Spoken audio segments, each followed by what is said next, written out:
아, 말 안 해도 알지 이런 의미입니까? 아니면은 아니 모르겠는데 이런 의미입니까? 서로를 알아갈 때 우리는 서로가 어떠한 사람인지 알아갈 때 더 가까워질 수 있습니다. 그렇죠? 오랜 시간 함께 시간을 보내고 지속적인 만남과 깊은 대화를 통해서 상대방이 어떠한 생각을 하고 있고 또 어떻게 살아왔는지 지금 어떠한 필요가 있는지 우리는 서로를 알아갈 수 있습니다. 이렇게 우리는 이러한 서로에 대한 알아감을 통해서 더 가까워질 수 있는 거죠. 하나님은 하나님의 자녀인 우리를 잘 하십니다. 그렇죠? 아멘이십니까? 네. 내가 나를 아는 것보다 하나님은 훨씬 더 나를 잘 아신다는 거죠. 그렇죠? 그리고 하나님은 하나님의 자녀인 우리와 함께 깊은 교제를 나누기를 원하십니다. 그런데 문제 말씀드렸다시피 하나님은 우리를 잘 알지만 우리는 하나님을 잘 알 수가 없다는 거죠.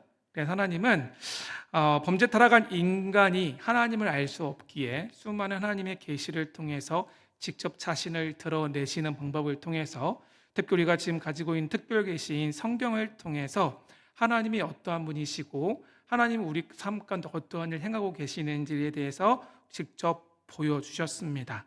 그래서 우리는 성경을 통해서 그 무엇보다도 가장 확실하고 안전하고 빠르고 깊은 방법으로 하나님을 만나고 알아갈 수 있다는 거죠. 하나님이 아브라함을 부르시고 그를 한 민족의 아비로 만드시는 그 과정을 통해서 또 광야에서 이스라엘 백성들을 매일매일 그들을 인도하시고 먹이고 입히시는 과정, 곧 그들을 하나님의 백성 이스라엘 백성으로 만들어시는 그런 언약 백성으로 만들어 가시는 과정을 통해서 우리는 하나님이 어떠한 분인지를 알 수 있다는 거죠. 물론 우리가 우리의 삶에 있어서 하나님 우리 인생 가운데 역사하신 일을 통해 하나님이 이러한 분이다라고 우리가 알 수 있긴 하지만 그보다 더 먼저 우리는 성경을 통해서 가장 확실하게 하나님이 어떠한 분인지를 알 수 있다는 사실입니다. 그리고 성경에서 우리에게 일하셨던 하나님은 동일하게 우리의 삶에서도 일하고 계신다는 겁니다. 내가 세상을 잘 만들어놨으니 너는 열심히 알아서 잘 살아봐 라고 하나님이 그저 우리에게 마치 손 놓고 뒷짐지듯이 지켜보는 분이 아니라 하나님은 우리가 깨닫든 깨닫지 못하든 간에 지금도 여전히 만군의 여호와의 열심으로 우리의 삶을 이끌어가고 계신다는 사실입니다. 이것이 바로 우리의 믿음 아니겠습니까? 예전에는 많은 사람들이 어떠한 사람들을 필요로 했냐면요, 정말 실력 있는 사람들, 소위 능력자들, 탁월한 실력으로 어떤 일에서 혼자서도 잘 감당할 수 있는 사람들을 높이 평가했습니다. 그런데 이제는 시대가 좀 변했죠. 그래서 오히려 능력은 조금 부족하다 할지라도 다른 사람들과 잘 소통하고 어울리는 사람을 첫 번째 인재상으로 뽑습니다.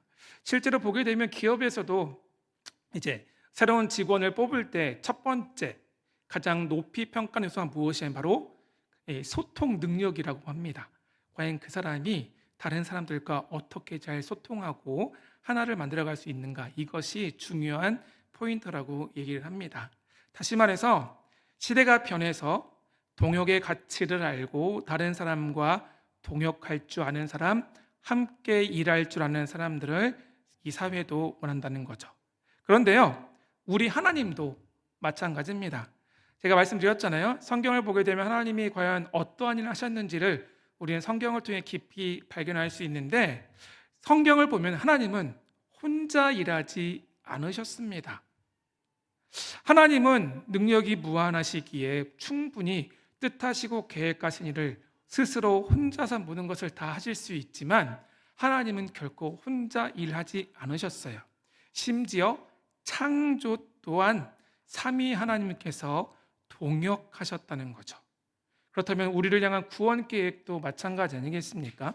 성부 하나님께서 계획을 세우시고 성자 예수께서 그것을 이루시기 이 땅에 오시고 죽으시고 부활하셔서 구원의 길을 활짝 여셨죠. 완성하셨습니다. 그리고 성령께서 그 성부 하나님과 성부 하나님과 성자 하나님께서 만들어 놓으신 그 구원을 각 사람의 심령 가운데 인생 가운데 적용하시며 우리를 하나님의 백성으로 삼아 주셨다는 사실입니다. 그렇다면 우리가 하는 구원 역사 역시 삼위 하나님의 동역의 결과가 아니겠습니까? 하나님은 이렇게 이스라엘 백성을 가나안 땅으로 인도했던 또한 모세를 그의 동역자로 사용하셨습니다. 또한 가나안 땅을 정복하고 그 땅을 분배했던 여호수아 역시 동역자로 세우셨고요. 우리가 잘 아는 다윗과 솔로몬과 이사야, 예레미야 할 것 없이 성경에 등장하는 수많은 하나님의 사람들이 곧 하나님께서 부르시고 하나님과 동역했던 진실한 동역자라는 사실입니다. 그리고 하나님은 감사하게도 성경에 기록되는 수많은 믿음의 선배들뿐만 아니라 지금 함께 모여 예배하는 저와 여러분 역시 무엇이라 부르십니까? 하나님의 동역자라고 부르신 줄 믿으시기를 바랍니다. 그래서 바울은 이야기는 바로 우리가 하나님의 동역자요, 하나님의 밭이요, 하나님의 집이라고 말씀하셨습니다. 이것이 바로 하나님께서 이 땅 가운데 계획하시는 일들을 이루어 가실 때 바로 동역자를 세우시고 동역자들과 함께 하시는데 바로 여기 모인 우리가 그 동역자라는 사실입니다. 우리 함께 옆에 있는 분을 바라보고 이렇게 한번 우리 인사할까요? 하나님의 동역자셨군요. 인사하겠습니다. 하나님의 동역자셨습니다. 아멘. 바로 하나님은 여기 모인 우리 하나님의 자녀인 우리를 자녀로 부르실 뿐만 아니라 하나님의 뜻을 이룬 동역자로 부르셨다는 사실을 기억하시기를 바랍니다. 올해는 우리가 교회 설립 55주년을 맞아서 새로운 미직자들을 또 세웠잖아요. 뿐만 아니라 우리가 이제 7월 달이 되니 양쪽에 보게 되면 이제 주일학교, 코어스쿨 여름 사역을 위해서 함께 우리가 기도하고 준비하고 있습니다. 특별히 주일학교 현장에서 많은 교육자분들과 수많은 우리 교사 선생님들이 땀과 눈물을 이제 흘려가며 수고하며 여름 사역들을 준비하고 있습니다. 사실 이 모든 분들이 하나님께서 부르시고 찾으시는 하나님의 동역자가 아니겠습니까? 오늘 본문에 보게 되면 사도 바울에 기록하고 있는데 사도 바울은 자신의 동역자였던 그 디모데를 빌립보 성도들에게 소개합니다. 그런데 이를 통해서 우리가 오늘 본문에 보게 되면 이제 바울이 지금 로마 감옥에 갇혀 있는데 자신의 동역자인 디모데를 빌립보 교회 가운데 소개하는 과정을 통해서 우리가 하나님의 동역자로 부름받는 우리가 어떠한 마음가짐과 자세로서 교회를 섬기고 맡겨주신 사역의 현장에서 하나님과 동역할 수 있는지에 대해서 함께 그 은혜의 말씀을 나누고자 합니다. 바울은 지금 로마 감옥에 갇혀 있습니다. 그리고 빌립보서를 통해서 빌립보 교회 성도들에게 이제 편지를 보내고 있죠. 그런데 오늘 읽었던 본문의 앞뒤를 보게 되면요, 두 사람이 나옵니다. 바로 디모데와 에바브로디도가 나옵니다. 디모데는 바울이 1차 전도 여행할 때 이제 루스드라에서 전도를 했고 그가 예수를 믿어 예수님의 제자가 되었죠. 그리고 디모데는 바울과 함께 2차 전도 여행에도 함께 동참했습니다. 그리고 바울은 이 디모데를 너무나 아끼고 사랑했습니다. 그래서 디모데를 뭐라고 불렀냐면 나의 신실한 아들이다. 믿음 안에서 참된 아들이다. 내가 사랑하는 아들이다. 이렇게 디모데를 향한 그 바울의 그 사랑에 듬뿍 담긴 그 표현들을 해서 디모데를 설명하고 있습니다. 바로 바울은 지금 이 디모데를 빌립보 교회 가운데 보내고 있습니다. 두 번째 에바브로디도죠. 에바브로디도는 누구냐면 원래 빌립보 교회 출신입니다. 그런데 바울이 지금 감옥에 갇혀 있는 상황이잖아요. 로마 감옥에 갇혀 있는 것을 깨닫고 이제 빌립보 교회가 로마에 갇혀 있는 바울을 돕고 후원하기 위해서 파송했던 일꾼이 에바브로디도입니다. 그리고 바로 빌립보 교회는 이 에바브로디도를 통해 바울이 필요한 소위 옥바라지를 감당할 수 있도록 에바브로디도를 로마 가운데 보냈었죠. 이러한 상황에서 19절은 이렇게 말씀합니다. 19절 말씀 우리 한번 화면 말씀 같이 한번 읽어볼까요? 함께 읽겠습니다. 내가 디모데를 속히 너희에게 보내기를 너희의 사정을 알므로 안위를 받으려 함이니. 아멘. 바울은 빌립보 교회 소식이 너무나 궁금했습니다. 로마의 박해에도 빌립보 교회가 믿음을 잘 지켜가고 있는지, 성도들이 과연 믿음을 지키며 어떻게 예수님의 제자로 살아가고 있는지 궁금했어요. 뿐만 아니라 그 교회가 얼마나 든든하게 세워가고 있는지가 궁금했기에 이제 그 소식을 접하기 위해서 자신의 안부뿐만 아니라 당부뿐만 아니라 교회 형편을 알아보기 위해 디모데를 보냈다는 거죠. 근데 로마에서 사실 빌립보까지 거리는 약 1200km 정도 된다고 합니다. 사실 1200km면 상당히 먼 거리죠. 그렇죠? 그런데 이 상당히 먼 거리를 바로 디모데가 갔어요. 그런데 이 디모데를 보내면서 바울이 20절에서 이런 표현을 합니다. 어떻게 해요? 이밖에 내게 없습니다. 내게는 디모데밖에 없다는 거죠.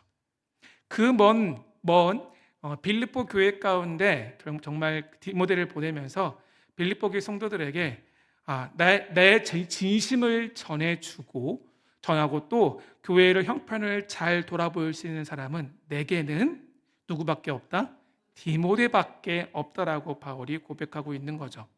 그렇다면 바울이 믿음 안에서 정말 참된 아들이고 사랑하는 아들이라고 불렀던 이 디모데를 소개하면서 내게는 디모데밖에 없거든 이렇게 이야기했던 과연 이유가 있을지 않겠습니까? 과연 디모데는 어떠한 동역자였기에 바울이 빌립보 교회 성도들에게 이렇게 디모데를 극찬하며 소개했을까요? 먼저 20절 초반부에 보면 바울은 디모데를 이런 사람이라고 소개합니다. 같이 한번 읽어볼까요? 함께 읽겠습니다. 이는 뜻을 같이하여. 아멘. 디모데가 어떤 사람이라고요? 바로 뜻을 같이한 사람이라고 소개하죠. 여기 보게 되면 뜻을 같이하다는 어떤 이름입니다. 같은 마음과 같은 감정을 가진 사람이라는 뜻이에요. 다시 말해서 디모데는 바울과 함께 같은 마음을 품었고 같은 정서, 같은 감정을 품은 사람이었습니다. 그래서 보게 되면 이렇게 소개하면서 21절과 22절에 그렇다면 바울과 디모데가 함께 품었던 마음과 감정이 무엇인지를 이렇게 소개합니다. 21절, 22절 함께 읽도록 하겠습니다. 함께 읽겠습니다. 그들이 다 자기 일을 구하고 그리스도 예수의 일을 구하지 아니하되 디모데의 연단을 너희가 안 하니 자식이 아버지에게 함같이 나와 함께 복음을 위하여 수고하였느니라. 아멘. 다른 사람들 역시 복음을 위해서 수고하는 사람들이 있었어요. 열심히 있었지만 물론 자신의 어떤 열심이 있었지만 사실 그 내면에는 주님을 위한 것이 아닌 사람들도 있었다는 거죠. 근데 디모데는 달랐다는 겁니다. 디모데는 뭐라고 했냐면 그리스도 예수의 일과 복음을 위해서 나와 같은 마음을 품고 소위 같은 비전을 품고 최선을 다해서 그 일을 감당했다는 겁니다. 주님을 향한 같은 마음과 또한 복음을 향한 하나님 나라를 향한 동일한 마음을 품고 환난과 고난과 핍박 가운데서도 견디고 버티며 여기까지 나와 함께 달려온 자가 누구다? 디모데라고 바울이 소개하고 있습니다. 한번 생각해 보세요. 바울은 가는 곳곳마다 복음을 전하고 교회를 세웠습니다. 그리고 교회마다 수많은 일꾼들이 세워졌죠. 그렇잖아요? 생각하면 그 사람들 가운데 얼마나 하나님을 위해서 은혜 받고 나서 내가 정말 주님을 위해서 복음을 위해서 열심히 일평생 살아보겠노라고 결단한 사람들이 얼마나 많았겠습니까? 사실 우리도 그러잖아요. 은혜를 받고 누리면 내가 이제 주님을 위해 살아봐야겠다. 내가 과거에는 이러한저러한 삶을 살았지만 이제는 내가 말씀에 순종하면서 말씀대로 한번 제대로 살아보자 이런 생각들을 우리가 할 때가 있습니다. 마찬가지로 바울 주위에도 그런 사람이 많이 있었습니다. 하지만 중요한 것은 무엇입니까? 과연 그 마음을 끝까지 지켰느냐가 중요한 거죠. 처음 그 마음이 변치 않고 동일하게 바울과 함께 같은 마음을 품고 같은 감정으로 복음과 주님의 나라를 위해서 끝까지 함께 했느냐가 중요한데 대부분의 사람들은 그 마음이 변하고 말았지만 디모데는 변치 않았다라고 말씀하고 있습니다. 그래서 바울은 그 마음을 끝까지 지키지 못하는 사람들을 가리켜 이렇게 말씀합니다. 같이 한번 읽어볼까요? 그들은 다 자기 일을 구하고 그리스도 예수의 일을 구하지 않았다. 중요한 건 이겁니다. 그들이 정작 열심을 내어서 주님을 위해서 뭔가를 하는 것 같았지만 알고 보니까 이것은 곧 자기 자신을 위한 것이었지 궁극에는 예수님을 위한 것이 아니었다는 거죠. 내가 정말 주님을 위해서 해보겠다라고 다짐했지만 결국에는 내가 주님의 일을 말하고 있지만 정작 그것을 통해서 결국에는 나 자신을 드러내고 자신의 유익을 구하는 것이 결국 그들의 마지막 모습이었다는 사실입니다. 다시 말해서 자신의 이해관계를 따지면서 주님이 아니라 자신의 유익을 구하고 있었고 주의 일을 자신의 유익을 위해서 이용하는 사람들이 적지 않았다는 거죠. 한마디로 예수 이름으로 포장된 자기 일을 하는 사람들이 적지 않았습니다. 하지만 디모데는 그렇지 않았습니다. 바울과 함께 주의 복음과 하나님 나라와 영광이라는 뜻을 품고 기꺼이 그것을 위해 끝까지 헌신했어요. 편찮은 마음을 지켰습니다. 그래서 바울이 고백하는 거죠. 내게는 이밖에 없다. 내게 수많은 동역자도 있었지만 내게는 디모데가 진짜 동역자였다.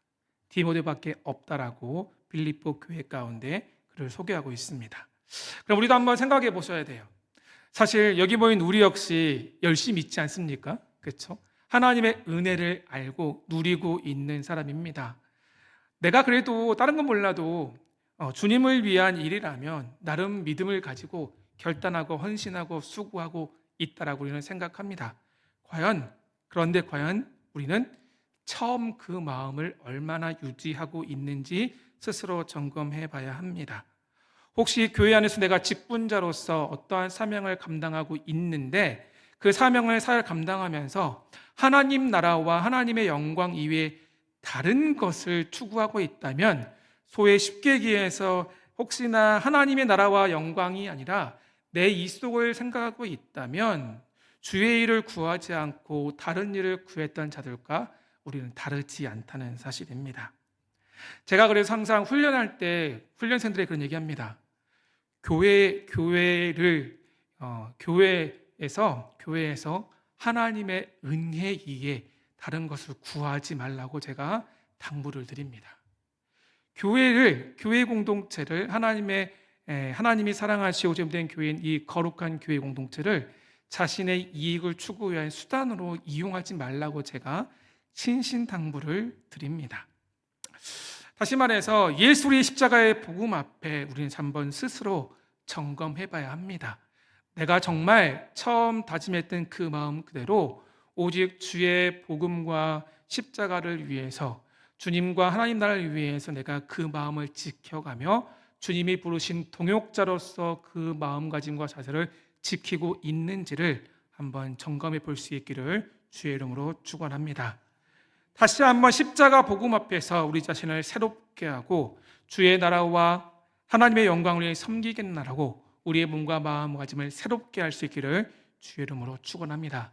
그럴 때 하나님은 우리를 향해서 내게는 너밖에 없구나. 바울이 빌립보 교성들에게 내게는 디모데밖에 없어라고 말씀하셨던 것처럼 하나님이 우리를 향해 그래 내가 나의 진짜 동역자구나. 내게는 너밖에 없구나. 이렇게 칭찬하실 줄 믿으시기를 바랍니다. 바울은 또 디모데를요 이렇게 소개했습니다. 20절 마지막 부분인데요. 우리 함께 한참 읽어볼까요? 함께 읽겠습니다. 너희 사정을 진실히 생각할자. 바울은 디모데를 소개할 때 이렇게 했죠. 빌립보 교회의 그 사정이 바울이 궁금했잖아요. 그런데 사실 디모데 역시 궁금했겠죠. 근데 중요한 것은 궁금한 것에서 멈추면 안 되죠. 그렇죠? 지금 디모데 입장에서는 바울의 그 마음, 바울이 얼마나 빌립보 교회 성도들을 사랑하고 또 그들을 향한 염려의 마음이 있는지, 또 만약에 빌립보 교회 가운데 디모데가 대신 방문했는데 어떠한 안 좋은 형편에 있을 때 바울이 멀리 떨어져 있기 때문에 어떻게 해결책을 제시해 줄 수 없잖아요. 그런데 바울과 곧 이신점심이었고 바울이 인정했던 디모데가 그곳에 도착했을 때 어떻게? 너희의 사정을 진실하게 생각할 자라고 바울이 말씀하고 있습니다. 여기서 보게 되면 생각하다는 단어는 어떤 의미냐면요, 마음을 졸이다, 걱정하다, 애태우다, 염려하다는 뜻입니다. 다시 말해서 마음을 졸이면서 누군가나 무엇을 깊이 생각하고 염려하고 애태우는 그런 모습을 뜻합니다. 그게 누구라고요? 디모데가 그렇다는 거죠. 결국 이것은 영혼과 교회를 향한 깊은 관심과 사랑이 그리고 세심한 배려를 품고 있는 디모데라고 소개하고 있는 거죠. 디모데가 이러한 마음을 품었습니다. 사실 바울이 소개했던 이러한 디모데가 품었던 마음은요, 무엇과 같습니까? 성경에 나와 있는 저와 여러분을 향한 우리 하나님 아버지의 마음이 아닐까요?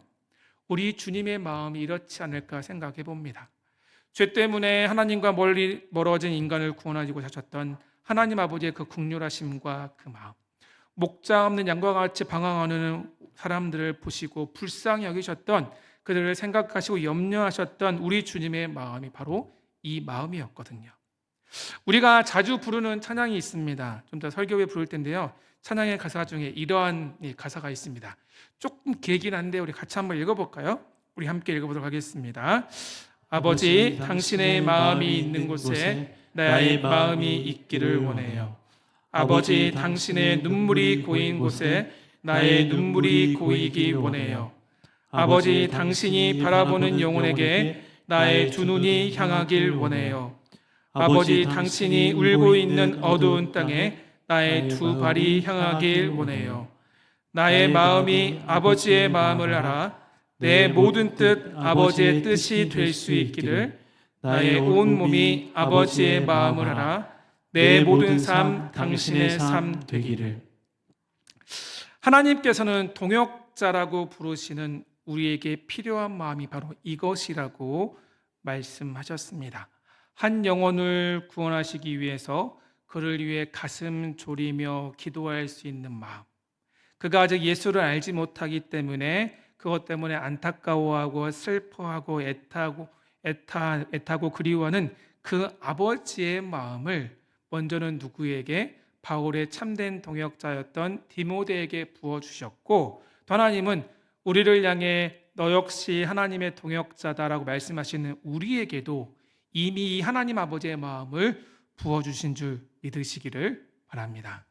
아멘이십니까? 그렇다면 주위에 있는 사람들에게 이 하나님 아버지의 마음과 주의 마음인 이 깊은 관심과 따뜻한 사랑을 흘려보낼 수 있기를 진심으로 소망합니다.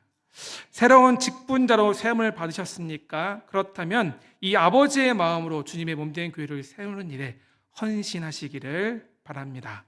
교사로 아이들을 섬기는 가운데 있습니까? 그렇다면 그 어린 영혼들을 바라보시면서 기뻐하시는 아버지의 마음과 주님의 그 사랑으로 우리의 아이들을 섬길 수 있기를 소망합니다. 순장이십니까? 우리의 작은 신음에도 귀를 기울이시고 응답하시는 하나님 아버지의 그 마음으로 순원들의 그 이야기에 귀를 기울여 주시고 그들의 인생의 문제를 고통당하는 그들을 위해 기도할 수 있기를 진심으로 소망합니다. 바로 여기 모인 우리가 이런 하나님 아버지의 그 마음, 주님의 마음으로 우리에게 맡겨주신 영혼과 교회를 섬길 때 주님은 우리를 향해서 내가 바로 나의 진정한 동역자라고 불러주실 줄 믿습니다. 내겐 너밖에 없다라고 우리를 높여주실 줄 믿습니다. 말씀을 좀 정리해 볼게요. 지금까지 우리는 하나님은 계획하신 일을 이루실 때, 일하실 때 혼자 일하시지 않는다라고 말씀을 드렸습니다.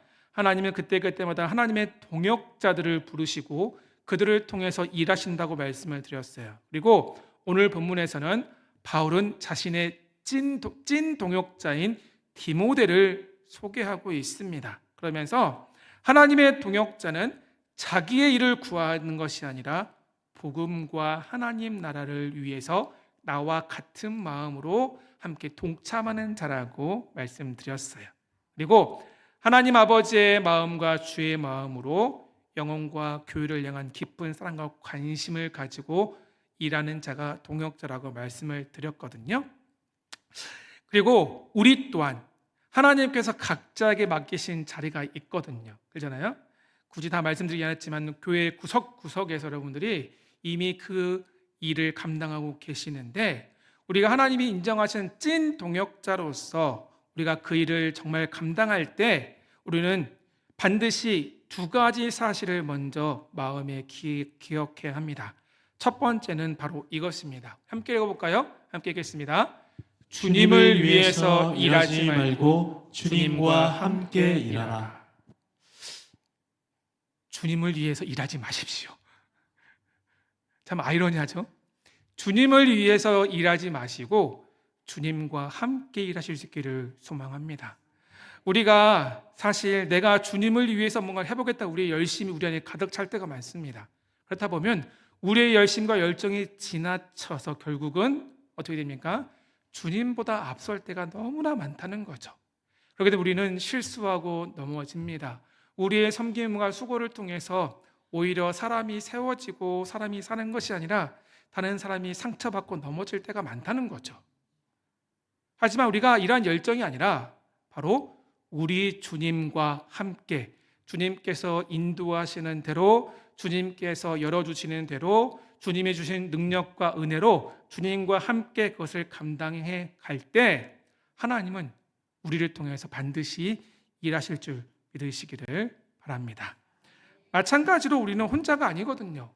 하나님께서는 결국 우리의 사역 현장에 보내셨으면 우리를 보내신 주님께서 그곳에 동일하게 같이 계시기에 그 주님과 함께 섬기시기를 바랍니다. 여름 사역에 이제 교사로 섬기시겠죠? 그러면 내 경험과 지혜가 아니라 우리 주님과 함께 아이들을 가르치시기를 바랍니다. 성가대원으로 섬기는 분 계시겠죠? 그러면 우리 주님과 함께 주님을 찬양하시기를 바랍니다. 순장으로 생기신다면 우리 주님과 함께 순장의 사역을 감당하시기를 바랍니다. 왜냐하면 우리 주님께서 이렇게 말씀하셨거든요. 아버지께서 일하시니 나도 한다는 말씀하셨죠. 내가 일하는 곳에 아버지께서 나와 함께 하실 뿐만 아니라 아버지께서 일하시는 곳에 나도 아버지와 함께 일하신다고 말씀하셨잖아요. 이것이 바로 우리 예수님께서 가르쳐주신 동역의 원리가 아니겠습니까? 그렇다면 우리가 주님과 함께 일할 때 주님께서는 바로 여러분을 통해서 마음껏 일하실 것을 믿으시기를 바랍니다. 동역의 두 번째 원리 이겁니다. 함께 읽어보겠습니다. 동역자로 부름받은 지체와 함께 일한다. 이건 우리가 잘 아는 바죠. 바울에게는 진실한 동역자 디모데가 있었던 것처럼 사실 구약 성경에 보게 되면 아합 시대에 엘리야는 참 외로웠잖아요. 그렇잖아요. 항상 엘리야는 그게 힘들었습니다. 나는 혼자 있는 것만 같았죠. 결국은 외로움에 지치기도 하고 결국 아합과 이세벨의 그 핍박 때문에 괴로워서 영적으로 다운되기도 했거든요. 그런데 그때 하나님께 뭐라고 말씀하십니까? 너는 혼자가 아니라는 거죠. 내가 너를 위해서 바알에게 무릎 꿇지 않는 몇 명? 7,000명의 동역자를 남겨두었다라고 하나님께서 바로 이 엘리야에게 말씀하셨습니다. 우리도 마찬가지군요. 지금 옆에 한번 앉아 보십시오. 서로 보세요 한번. 옆에 얼굴 좀 보세요. 아까 우리 인사했죠? 바로 당신이 하나님의 동역자시군요 인사했잖아요. 그렇잖아요. 그런데 중요한 사실은 옆에 계신 성도님들이 하나님만을 위한 동역자가 아니라 바로 하나님께서 나를 위해 예비하시고 준비하시 나의 동역자라는 사실을 기억하시기를 바랍니다. 옆에 계신 분들뿐만 아니라 여러분이 섬기고 있는 사역의 현장이 있잖아요. 그렇다면 지금 곰곰이 생각해 볼 때 누군가 얼굴이 떠오르십니까? 그렇다면 그분은 바로 하나님이 나를 위해 그것 가운데 보내주신 나의 진실한 동역자라는 사실을 기억하시길 바랍니다. 복음과 하나님 나라를 위해 달려가는 믿음의 길이 힘들고 어렵지만 하나님은 우리로 하여금 같이 걸어갈 수 있는 동역자들을 주셨잖아요. 그렇다면 그들을 정말 존귀하게 여기고 그 지체들과 함께 동역하며 하나님께서 우리 가운데 품으신 그 큰일과 새 일을 함께 이뤄갈 수 있기를 바랍니다. 말씀을 좀 마무리해 볼게요. 올해 우리는 하나님께서 우리 교회 가운데 우리의 삶 가운데 분명하게 보여주시고 약속하신 하나님의 큰일과 새 일이 있습니다. 아멘이십니까? 그 하나님의 큰일과 새는 지금도 우리 삶 가운데 우리 교회 가운데 행해지고 있습니다.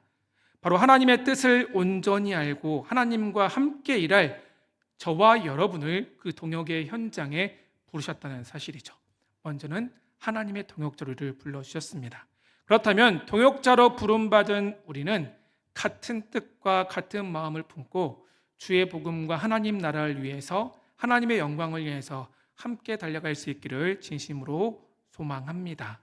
아버지의 마음과 주님의 그 마음으로 영혼과 교회를 향해 뜨거운 관심과 사랑으로 그 일을 마땅히 감당해야 합니다.